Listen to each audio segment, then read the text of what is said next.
দেশের পরবর্তী রাষ্ট্রপতি হতে যাচ্ছেন মির্জা ফখরুল। নির্বাচন কমিশনে মনোনয়নপত্র জমা দিয়েছে বিএনপি।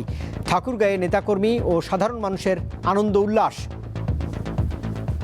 মির্জা ফখরুল ইসলাম আনবী যিনি সবাই এক নামে চিনেন, তিনি যে রাষ্ট্রপতি হতে যাচ্ছেন এই জন্য আমরা খুবই আনন্দিত। জাতি গর্বিত, আমরা ঠাকুরগাঁয়ের মানুষ গর্বিত। গ্যাস বিদ্যুৎ সংকটে কারখানায় উৎপাদন কমেছে শতকরা ৩৫ থেকে ৪০ ভাগ। হাতছাড়া হচ্ছে বিদেশের ক্রয়াদেশ, জানালেন ব্যবসায়ীরা। দিন গোনা ছাড়া উপায় নেই বলছেন মন্ত্রী।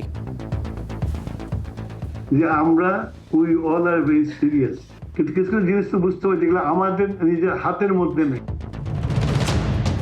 প্রধানমন্ত্রী তারেক রহমানের ভারত সফরের বিষয়ে সরকার ইতিবাচক। সময়, সুযোগ এবং দেশের সার্বিক স্বার্থ বিবেচনায় রেখে সিদ্ধান্ত নেবে ঢাকা, জানালেন পররাষ্ট্র প্রতিমন্ত্রী।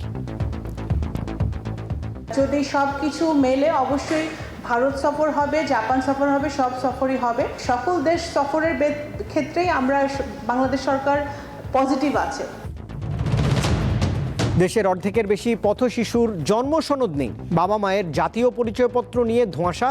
মৌলিক অধিকার থেকে বঞ্চিত এসব শিশু জড়িয়ে পড়ছে নানা অপরাধে।